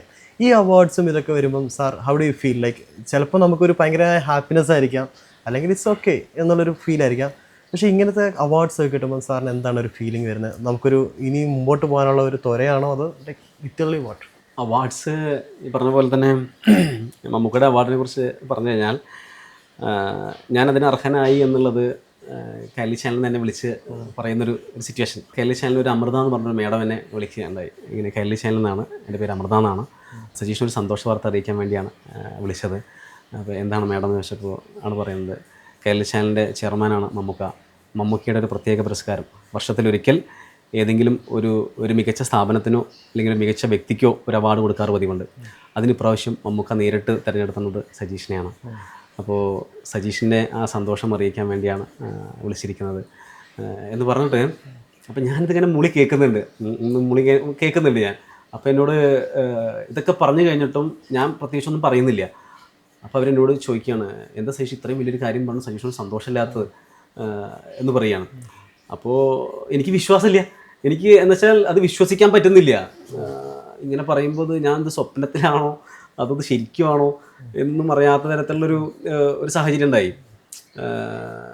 അതാണ് എനിക്ക് ഓരോ അവാർഡ്സ് വരുന്ന സമയത്തും ഞാൻ വല്ലാത്ത അത്ഭുതപ്പെട്ടു പോവുകയാണ്. ഇതിന് മാത്രം ഞാൻ എന്താ ചെയ്ത്? സത്യം പറഞ്ഞു കഴിഞ്ഞാൽ ഞാൻ വിജയിച്ചിട്ടുണ്ട് എന്നുള്ള രീതിയിലാണല്ലോ എന്നെ കണക്കാക്കിയിട്ട് എനിക്ക് അവാർഡ്സുകളും ഒക്കെ തരുന്നത്. പക്ഷെ അതിന് മാത്രമൊക്കെ ഞാൻ എന്തെങ്കിലും ചെയ്തിട്ടുണ്ടോ എന്നാണ് ഞാൻ ചിന്തിക്കാറ്. പിന്നെ അത് വലിയൊരു കമ്മിറ്റ്മെൻറ്റ് കൂടെയാണ് കേട്ടോ. ഞാൻ വിജയിച്ച ഒരാളാണ്, സമൂഹത്തിന് വിജയിച്ച ആളുകളെ ഒരു മാതൃകയാക്കി കാണിക്കണം എന്നുള്ള ഒരു ഉദ്ദേശം കൂടെ അതിൻ്റെ പുറകുണ്ടല്ലോ. അപ്പോൾ ഞാൻ മാതൃകയായിട്ട് നിലനിൽക്കുക എന്നുള്ളതും കൂടെ എൻ്റെ ഒരു കടമയാണ്. അപ്പോൾ അതിന് ഞാൻ കമ്മിറ്റഡ് ആണ് ഞാൻ. അപ്പോൾ അതുകൊണ്ട് ഈ ഉണ്ടായ വിജയത്തെ നിലനിർത്താനും കൂടെ എനിക്കൊരു മെസ്സേജ് തരുന്നുണ്ട് ഈ വക അവാർഡ്സുകൾ. ശരിക്കും അത് ഇതിലും വലിയൊരു അവാർഡാണ്. ബഡ്ജറ്റിലൊക്കെ പറയുക ബഡ്ജറ്റിലൊക്കെ സൂചിപ്പിക്കുക എങ്ങനെ ഒരു ബിസിനസ് ആകണം കാര്യങ്ങളൊക്കെ. ശരിക്കും അത് കേട്ടപ്പോൾ ഒന്ന് ഞെട്ടിയിരുന്നു. തീർച്ചയായിട്ടും എന്നെ പല ആളുകളും ചില സ്ക്രീൻഷോട്ടുകൾ എടുത്ത് എൻ്റെ വാട്സപ്പിലേക്ക് ഇങ്ങനെ അയച്ചുകൊണ്ടിരിക്കുകയായിരുന്നു. എൻ്റെ പ്രിയപ്പെട്ട സുഹൃത്തുക്കളും നാട്ടുകാരും ഒക്കെ ഇങ്ങനെ സംഭവം KV സർജിക്കിനെ എടുത്ത് പറഞ്ഞുകൊണ്ട് പരാമർശിച്ചുകൊണ്ട് കേരള ബഡ്ജറ്റിൽ അദ്ദേഹം നമ്മുടെ ഫിനാൻഷ്യൽ മിനിസ്റ്റർ ബാലഗോപാൽ മിനിസ്റ്റർ പരാമർശിച്ചു എന്ന് പറഞ്ഞുകൊണ്ട്. അപ്പം ഇത് എനിക്ക് എന്താണെന്ന് അറിയില്ല, എനിക്ക് മനസ്സിലായില്ല. കാരണം ഞാനിത് അപ്പോഴാണ് കേൾക്കുന്നത്. പല ആളുകളും എനിക്ക് അയച്ചു തരുമ്പോഴാണ് ഞാനിത് ശ്രദ്ധിക്കുന്നത്. വല്ലാത്തൊരു അത്ഭുതമാണ് എനിക്ക് തോന്നിയത്. നമ്മൾ ഇത്രയും സക്സസ്ഫുൾ ആയിരിക്കും, ഒരുപാട് പേരെ നമ്മൾ കാണുന്നുണ്ടെങ്കിലും പലപ്പോഴും പലരും പല ലൈഫുകളിൽ മാറും. ശരിക്കും നമ്മൾ പലപ്പോഴും ചോദിക്കാറുണ്ട്, ഇവർക്ക് പൈസ ഉണ്ടാകുന്നതുകൊണ്ട് നമുക്കൊക്കെ എന്താണ് ഒരു ഗുണം, അല്ലെങ്കിൽ എന്താണ് ഒരു സാധാരണക്കാരനുള്ളൊരു ഗുണം നമുക്ക് തോന്നുന്നുണ്ട്. ഈ ഒരു സക്സസ്, ഈ ഒരു വിജയം ശരിക്കും സാധാരണക്കാരൻ എങ്ങനെയും ഗുണം ചെയ്യാൻ ശ്രമിച്ചിട്ടുണ്ടോ? തീർച്ചയായിട്ടും. ഞാൻ ഏറ്റവും കൂടുതൽ ഇതിൻ്റെ പ്രയോജനം സാധാരണക്കാരന് ഉണ്ടാകണമെന്ന് എടുത്തു പറഞ്ഞവനാണ് ഞാൻ. അത് ഞാൻ ഇതിനു മുമ്പും പല വേദികളിലും അതെടുത്ത് പറഞ്ഞിട്ടുണ്ട്. ഇപ്പം ഞാൻ മികച്ചവനാണ്, ഞാൻ ചെയ്യുന്ന കാര്യങ്ങളിൽ മികവുണ്ട് എന്നുള്ള ഒരഭിപ്രായം എൻ്റെ പ്രിയപ്പെട്ട ഡോക്ടേഴ്സ്, നാട്ടിലെ പ്രമുഖരായിട്ടുള്ള ഒരുവിധം എല്ലാ ഡോക്ടേഴ്സും പറഞ്ഞതിൻ്റെ മുകളിലാണല്ലോ ഞാനിപ്പോൾ ഉള്ളത്. അതിന് പുറകിലാണല്ലോ എനിക്ക് ഒരുപാട് റെക്കഗ്നേഷൻസ് ഒക്കെ വന്നത്. അപ്പോൾ ഞാൻ ചിന്തിക്കണം എന്താണെന്നറിയൂ, എൻ്റെ ഈ അറിവ് അല്ലെങ്കിൽ എനിക്കുള്ള ഈ കഴിവ് ഈ ഡോക്ടേഴ്സ് പറയുന്നതാണ് കേട്ടോ. അപ്പോൾ അത് ഇവിടെ ഭാവി തലമുറയ്ക്കും ഭൂമിയിൽ മനുഷ്യരാശി ഉള്ളിടത്തോളം കാലം ഇതിൻ്റെ ആവശ്യം വളരെ വലുതാണ്. മനുഷ്യന് ആരോഗ്യ പ്രശ്നങ്ങൾ വന്നു കഴിഞ്ഞാൽ അതിനെ പരിഹരിക്കണം എന്ന് വെച്ചാൽ ഇതിൻ്റെ ആവശ്യം വളരെ വലുതാണ്. അപ്പോൾ എൻ്റെ കഴിവും എൻ്റെ അറിവും എന്നിലൂടെ അവസാനിക്കാൻ പാടില്ല. അപ്പോൾ അത് വരും തലമുറയെ പഠിപ്പിക്കാനും ഞാൻ ബാധ്യസ്ഥനാണ്. അപ്പോൾ അത് വരും തലമുറയെ പഠിപ്പിക്കുക, എന്നെപ്പോലെയുള്ള സാധാരണക്കാരായിട്ടുള്ള, കാരണം ഒരുപാട് ജീവിതത്തിൽ ഒരുപാട് പ്രതിസന്ധി കൂടെയും പ്രശ്നങ്ങളിലൂടെ കടന്നു വരുന്ന, ഏതെങ്കിലും തരത്തിൽ ഒന്ന് രക്ഷപ്പെടണം എന്നൊക്കെ ആഗ്രഹിക്കുന്ന, അല്ലെങ്കിൽ ഒരു കുടുംബത്തിലൊരു ചെറുപ്പക്കാരൻ രക്ഷപ്പെട്ടു കഴിഞ്ഞാൽ കുടുംബം മൊത്തം രക്ഷപ്പെടുന്ന ഒരവസ്ഥയിലേക്കുള്ള അത്തരം ആളുകളെയൊക്കെ ഇത് പഠിപ്പിച്ച് അവരുടെ ഭാവിയും കൂടെ ഇതേപോലെയൊക്കെ തന്നെ സമൂഹത്തിന് ഗുണമുള്ള രീതിയിലേക്ക് ആക്കി തീർക്കാൻ വേണ്ടിയിട്ടാണ് ഞാനിതുകൊണ്ട് ആഗ്രഹിക്കുന്നത്. അതുകൊണ്ട് ഏറ്റവും പ്രധാനമായിട്ട് ഞാൻ സാധാരണക്കാരന് ഇത് പഠിപ്പിക്കാനാണ് ഞാൻ ആഗ്രഹിക്കുന്നത്. ഒരു കോഴ്സ് തന്നെ അതിനെ ബേസ് ചെയ്ത് തുടങ്ങിയിട്ടുണ്ടല്ലേ? തീർച്ചയായിട്ടും. സാധാരണക്കാരനായ ജനങ്ങൾക്ക് വേറെ ഗുണങ്ങൾ എന്തെങ്കിലും ഉണ്ടോ? കാരണം അന്നെങ്കിൽ അവർക്ക് പൈസ കുറച്ച് തരിക, അല്ലെങ്കിൽ ഇപ്പോൾ സാറ് തന്നെ ചെയ്യുന്ന ഇൻസ്ട്രുമെൻസ് ആണ്. അപ്പോൾ സാറ് പൈസ കുറച്ച് കഴിഞ്ഞാൽ ഉറപ്പായിട്ടും ഹോസ്പിറ്റലുകളും അവർക്കും അത് കുറഞ്ഞ് വരേണ്ടതാണ്. തീർച്ചയായിട്ടും. അപ്പം ഞാനതിനെക്കുറിച്ചും ഈ പറഞ്ഞ പോലെ തന്നെ നമ്മുടെ അവാർഡ് ദാന ചടങ്ങിൽ ഞാൻ അതിനെക്കുറിച്ച് പ്രത്യേകം എടുത്ത് പരാമർശിക്കേണ്ടായി. ഞാൻ എൻ്റെ ഇൻസ്ട്രുമെൻസുകൾ താരതമ്യേന ജർമ്മൻ ടെക്നോളജികളോട് കടപിടിക്കുന്ന തരത്തിലുള്ള ഇൻസ്ട്രുമെൻസുകളാണെന്നുള്ളത് എൻ്റെ പ്രിയപ്പെട്ട ഡോക്ടേഴ്സ് പറയുന്നുണ്ട്. അപ്പോൾ ജർമ്മൻ ടെക്നോളജികൾ കടപിടിക്കുന്ന ഇൻസ്ട്രുമെൻസുകളെ താരതമ്യേന അതിൻ്റെ പകുതി വിലയ്ക്കാണ് ഞാൻ കൊടുത്തുകൊണ്ടിരിക്കുന്നത്. അപ്പോൾ ആശുപത്രിയെ സംബന്ധിച്ചിടത്തോളം ആശുപത്രികൾക്ക് ഈ ജർമ്മൻ ടെക്നോളജികൾ വാങ്ങുന്നതിൽ നിന്ന് പകുതി ഇൻവെസ്റ്റ്മെൻറ്റ് കുറഞ്ഞവരുടെ. അപ്പോൾ ഈ ഇൻവെസ്റ്റ്മെൻറ്റ് കുറഞ്ഞു വരുന്നതിൻ്റെ ഗുണഫലങ്ങൾ സാധാരണക്കാരായിട്ടുള്ള പുവർ പേഷ്യൻസിന് ലഭിക്കണമെന്നാണ് ഞാൻ പറഞ്ഞത്. അപ്പോൾ പലരും പറഞ്ഞു, സജീഷിന് നല്ല മനസ്സുകൊണ്ട് സജീഷ് അത് പറയുന്നത്, ഇത് ആശുപത്രികൾ പകുതി വിലക്കല്ല, നീ വെറുതെ കൊടുത്താൽ പോലും അവരുടെ അറവ് തുടരെ തന്നെ ചെയ്യും എന്നുള്ള രീതിയിലേക്കുള്ള അഭിപ്രായങ്ങളൊക്കെ പറയണ്ടായി. പക്ഷേ ഞാൻ ഒരു സാധാരണക്കാരൻ വിചാരിച്ചു കഴിഞ്ഞാൽ പലതും ചെയ്യാൻ പറ്റും എന്നുള്ളതിൻ്റെ ഏറ്റവും വലിയ തെളിവാണ്. ഞാൻ എൻ്റെ ഉൽപ്പന്നങ്ങൾ പകുതി വിലയ്ക്ക് തരികയാണ് വെച്ചാൽ ഞങ്ങൾ പകുതി വിലയ്ക്ക് ട്രീറ്റ്മെൻറ്റ് കൊടുത്തോളാം എന്ന് പറഞ്ഞുകൊണ്ട്, പകുതി വിലയ്ക്ക് മാത്രമല്ല കേട്ടോ, അർഹതപ്പെട്ട ആളുകൾക്ക് ഞങ്ങൾ ഫ്രീ ആയിട്ട് വരെ ട്രീറ്റ്മെൻറ്റ് കൊടുത്തോളാം എന്ന് പറഞ്ഞുകൊണ്ട് ഒരു പ്രൈവറ്റ് ആശുപത്രി മുന്നോട്ട് വരികയുണ്ടായി. അവർ ഇവിടെ അതിൻ്റെ ആശുപത്രിയുടെ അധികൃതരായിട്ടുള്ള അധികൃതർ മാത്രമല്ല കേട്ടോ, അതിൻ്റെ ഡയറക്ടർ ഞങ്ങളുടെ ഓഫീസിൽ വന്നിട്ട് ഒരു കൺസെൻറ്റ് എനിക്ക് എഴുതി തന്നു, ഒരു സമ്മതപത്രം എനിക്ക് എഴുതി ഒപ്പിട്ട് തന്നു. വാക്കാലല്ല കേട്ടോ, സമ്മതപത്രം എഴുതി ഒപ്പിട്ട് തന്നു. നിങ്ങൾ ഞങ്ങൾക്ക് ഈ വില കുറച്ച് തരുന്നതിൻ്റെ ഭാഗമായിട്ട് ഞങ്ങളുടെ അടുത്ത് വരുന്ന പുവർ പേഷ്യൻസിന് ഞങ്ങൾ പകുതി കോസ്റ്റിൽ അല്ലെങ്കിൽ അർഹതപ്പെട്ട ആളുകൾക്ക് ഫ്രീ ആയിട്ട് വരെ ട്രീറ്റ്മെൻറ്റ് കൊടുത്തോളാം എന്ന് പറഞ്ഞിട്ടുള്ള ഒരു സമ്മതപത്രം. നമ്മളിപ്പോൾ ഇത്രയും നേരം പറഞ്ഞുകൊണ്ടിരുന്ന വിജയത്തെ പറ്റിയിട്ടാണ്, നമുക്കുണ്ടാകുന്ന സക്സസും വിജയം കാര്യങ്ങളൊക്കെ. ശരിക്കും ഇതൊരു ഓവറോൾ റാപ്പ് ചെയ്യുമ്പം സാറിന് എന്താണ് വിജയം എന്നുകൊണ്ട് ഉദ്ദേശിക്കുന്നത്? വിജയം എന്ന് പറയുന്നത് ഒരു ഡെസ്റ്റിനി അല്ലല്ലോ, അതൊരു ജേണി അല്ലേ. ഞാൻ അങ്ങനെയാണ് അതിനെ കാണുന്നത്. ഞാൻ വിജയിച്ചിട്ടുണ്ടോ എന്ന് ചോദിച്ചു കഴിഞ്ഞാൽ, എന്നോട് ചോദിച്ചു കഴിഞ്ഞാൽ ഞാൻ വിജയിച്ചിട്ടില്ല എന്നാണ് പറയുക. ഞാൻ ഇനിയും ഒരുപാട് നമുക്ക് മുന്നോട്ട് പോകാൻ. വിജയത്തെ നമ്മൾ എങ്ങനെയാണ് കണക്കാക്കുന്നത്? വിജയത്തെ കണക്കാക്കുന്നത് എങ്ങനെയാണ്? അല്ല, പല രീതിയിൽ നമ്മൾ പറയല്ലോ. ഒന്നെങ്കിൽ പൈസ ആയിരിക്കാം, ചിലർക്ക് ഫാമിലി ആയിരിക്കാം, ചിലർക്ക് അവരുടേതായ സ്വയം ഇഷ്ടങ്ങളായിരിക്കാം. പൈസ കൊണ്ട് ചിലപ്പോൾ ഞാൻ വിജയിച്ചവനാണെന്ന് ചിലപ്പോൾ പറയാൻ പറ്റില്ല. ഞാൻ വലിയ പൈസക്കാരനൊന്നുമല്ല. ഞാൻ ഉള്ളതിൽ സംതൃപ്തനാണ്. ഞാനൊരു ബില്യണർ ആവണം, ഞാൻ നേരത്തെ പറഞ്ഞു, തുടക്കത്തിൽ നമ്മൾ പറഞ്ഞ ബില്യണർ ആവണം വിചാരിച്ച് തുടങ്ങിയ പരിപാടിയല്ല. ആയതുകൊണ്ട് ഞാൻ ഇപ്പോൾ ഉള്ളതിൽ ഭയങ്കര സംതൃപ്തനാണ് ഞാൻ. ആയതുകൊണ്ട് ഞാൻ മനസ്സിലാഗ്രഹിക്കുന്നത് വിജയിച്ചു എന്ന് എന്നെ സംബന്ധിച്ചിടത്തോളം എനിക്ക് ഉറപ്പ് വരുത്തണം എന്ന് വെച്ചാൽ എൻ്റെ കഴിവുകളും അറിവുകളും ഞാൻ വരും തലമുറയെ പഠിപ്പിച്ച് അവരതിന് തയ്യാറായി ഉറച്ചു വരുന്ന സമയത്ത് മാത്രമാണ് അത് സമ്പൂർണ്ണ വിജയമായി എന്ന് ഞാൻ ഉറപ്പ് വരുത്തുക, അല്ലെങ്കിൽ ഞാൻ വിശ്വസിക്കുക. അതുവരെ ഞാൻ വിജയിച്ചവനാണെന്ന് ഞാൻ വിശ്വസിക്കുന്നില്ല. So happy to hear. കാരണം പലപ്പോഴും നമ്മൾ ഇങ്ങനെ ഒരു ചോദ്യം ഒരാളോട് ചോദിക്കുമ്പം ഞാൻ സക്സസ്ഫുൾ ആണ്, എനിക്ക് പൈസയുണ്ട്, അല്ലെങ്കിൽ എനിക്കിനി ഇപ്പോൾ നിർത്തേണ്ട ആവശ്യം, അങ്ങനെയൊക്കെ പറയുമ്പം ഒരാളെങ്കിലും അതിന് തിരിച്ച് ചിന്തിക്കുന്നുണ്ടല്ലോ, ഇനി അടുത്ത തലമുറയ്ക്ക് വേണ്ടി ഇത് പാസ് ചെയ്യണം, അല്ലെങ്കിൽ സാധാരണക്കാർക്ക് വേണ്ടി എന്തെങ്കിലും ചെയ്യണമെന്ന് ഫീൽ ചെയ്യുന്നതിൽ so happy to hear. Sir, നമ്മളിപ്പം ഈ വിജയത്തെപ്പറ്റി പറയുമ്പോൾ തന്നെ ശരിക്കും ഓരോ സ്റ്റെപ്പും നമ്മളങ്ങനെ വിജയിച്ചായിരിക്കത്തില്ല വരുന്നത്. പ്രശ്നങ്ങളുണ്ടാവും, ഫെയിലിയേഴ്സ് ഉണ്ടാവും, നമുക്ക് ഒരുപാട് നമ്മളതിനെ ചിലപ്പം ബിസിനസ് എന്ന് പറയുന്നത് സോൾവിങ് ആണ്. ഇങ്ങനെ ഇടയ്ക്കിടയ്ക്ക് നമുക്ക് ഇഷ്യൂസ് ഉണ്ടാകുമ്പോൾ സോൾവ് ചെയ്യുന്നത്. സാർ, അപ്പം ഒരു തോൽവി അല്ലെങ്കിൽ ഒരു ഫെയിലിയർ ഇടയ്ക്ക് വന്നാൽ സാർ എന്താണ് ചെയ്യാറ്? സാർ എങ്ങനെയായിരിക്കും അതിനെ ഒന്ന് സോൾവ് ചെയ്യാൻ പറ്റുക? എല്ലാം വിജയിച്ചു എന്നൊന്നും നമുക്ക് പറയാൻ കഴിയില്ല. ജീവിതത്തിൽ പരാജയങ്ങളും ഒക്കെ ഉണ്ടാവാമല്ലോ. ജീവിതത്തിൽ മാത്രമല്ല, ബിസിനസ്സിലും ഉണ്ടാവാം. പക്ഷേ പരാജയങ്ങൾ വരുന്ന സമയത്ത് എല്ലാം തീർന്നുപോയി എന്ന് പറഞ്ഞിരുന്നാൽ അതിന് ഏറ്റവും വലിയ ഉദാഹരണമാണ് ഞങ്ങൾ ഇവിടുന്ന് പണ്ടൊരു 10 വർഷം മുമ്പ് എല്ലാം വിറ്റുപെറുക്കിയിട്ട് ചട്ടിയും കലം പെറുക്കിയിട്ട് പോകുന്ന സമയത്ത് എല്ലാം തീർന്നു എന്ന് തോന്നിയിട്ട് ഒരു കയറെടുത്ത് കഴിഞ്ഞാൽ ഇന്ന് ഈ അവസ്ഥയിലെത്താൻ പറ്റുമോ? അപ്പോൾ എല്ലാം തീർന്നു പോയി എന്ന് ചിന്തിക്കുന്ന അപ്പുറത്ത് ഇത് ഇതൊരു തുടക്കമാണ്, ഇതൊന്നും ഒന്നിൻ്റെയും അവസാനമല്ല എന്നുള്ളൊരു ചിന്തയാണ് എനിക്കെപ്പോഴും ഉണ്ടാവാറുള്ളത്. ഇതൊന്നും ഒന്നിൻ്റെ അവസാനമല്ല എന്ന് ചിന്തിക്കുമ്പോൾ ഒക്കെ ശരിയാവും. അങ്ങനെ മുന്നോട്ട് പോകാറാണ് പതിവ്. ഇല്ലാതെ നമ്മൾ ഒരു പ്ലാൻ ചെയ്തിട്ട് ഒരു പദ്ധതി ഉണ്ടാക്കിയിട്ട് അത് വെച്ച് മുന്നോട്ട് പോയി മല്ലിടുന്ന പരിപാടികളൊന്നും ഇതുവരെ എനിക്ക് വന്നിട്ടില്ല. ഇതൊന്നും ഒന്നിൻ്റെ അവസാനമല്ല എന്ന് ചിന്തിച്ചുകൊണ്ട് എല്ലാ പ്രതിസന്ധികളും ഞാൻ നേരിട്ടിട്ടുണ്ട്. സാർ, എവിടെയൊക്കെ ഉണ്ട്, ഏതൊക്കെ രാജ്യങ്ങളിൽ ഇപ്പം ഇത് നമ്മൾ ഡിസ്ട്രിബ്യൂട്ട് ചെയ്യുന്നുണ്ട്? ഞങ്ങളിപ്പോൾ പ്രധാനമായിട്ട് ഫോക്കസ് ചെയ്യുന്നത് ഇപ്പോൾ US ആണ്. US എന്ന് പറഞ്ഞു കഴിഞ്ഞാൽ അറിയാലോ, ഹെൽത്ത് ഇൻഡസ്ട്രിയുടെ തലവട്ടപ്പന്മാരാണ്. ഇനി അടുത്തതിലോട്ട് ജർമ്മനിലോട്ടൊക്കെ പോവോ? തീർച്ചയായിട്ടും അവിടേക്കൊക്കെ പോകാനുള്ള ഒരുപാട് ഓപ്പർച്യൂണിറ്റീസ് ഉണ്ട്. കാരണം ജർമ്മൻ ടെക്നോളജികളൊക്കെ പഠിക്കുന്ന തരത്തിലുള്ള ഇൻസ്ട്രുമെൻസുകളാണ് നമ്മൾ ഉണ്ടാക്കുന്നതെന്നും അത് മികച്ചതാണെന്നുള്ളത് ഇവിടുത്തെ പ്രമുഖരായിട്ടുള്ള ഒരുപാട് ഫേമസ് ഡോക്ടേഴ്സൊക്കെ പറഞ്ഞപ്പോൾ ഈ പറയുന്ന ജർമ്മൻ കമ്പനിക്കാർ ടാർഗറ്റ് ചെയ്യുന്ന ഒരുപാട് ഡോക്ടേഴ്സാണ് അഭിപ്രായങ്ങൾ പറഞ്ഞത്. അപ്പോൾ അത് അവരതിനെക്കുറിച്ച് സ്റ്റഡി ചെയ്തപ്പോൾ KV ആണെന്നും സജീഷ് ആണെന്നും ഒക്കെ അവർ അറിയണ്ടായി. അങ്ങനെ എനിക്ക് വലിയ ഓഫറൊക്കെ തന്നിട്ടുണ്ടായിരുന്നു. എനിക്ക് ജർമ്മനിയിൽ അവരുടെ പ്ലാന്റിലേക്ക് എനിക്ക് വലിയ ഓഫറൊക്കെ തന്നിട്ടുണ്ടായിരുന്നു.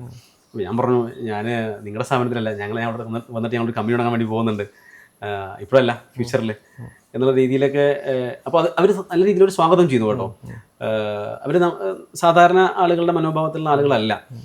അങ്ങനെ പുതിയൊരാൾ ജർമ്മനിയിൽ കമ്പനി തുടങ്ങാൻ വേണ്ടി വരുന്നു എന്ന് പറയുമ്പോൾ ഒരു കോമ്പറ്റീറ്റർ ആണെന്ന് തോന്നുന്ന മനോഭാവത്തിലൊന്നും അല്ല അവർ നമ്മുടെ അടുത്ത് ബിഹേവ് ചെയ്ത്. വളരെ സ്വാഗതാർഹമായിട്ടാണ് അവരതിനെ കൈകാര്യം ചെയ്തത്. വളരെ സ്നേഹത്തോടെ ഒരു സ്വാഗതം ചെയ്തത്. അത് നല്ലൊരു വിശാല മനസ്സാണത്. അതിന് തന്നെ പല രാജ്യത്തിലോട്ട് ഇപ്പോൾ എനിക്കൊന്ന് ഖത്തറിലോട്ടൊക്കെ. തീർച്ചയായിട്ടും ഖത്തറിൽ ഞങ്ങൾ ഒരു പുതിയൊരു മാനുഫാക്ചറിങ് കമ്പനി തുടങ്ങാനുള്ള ഒരു പദ്ധതി ഇട്ടിട്ടുണ്ട്.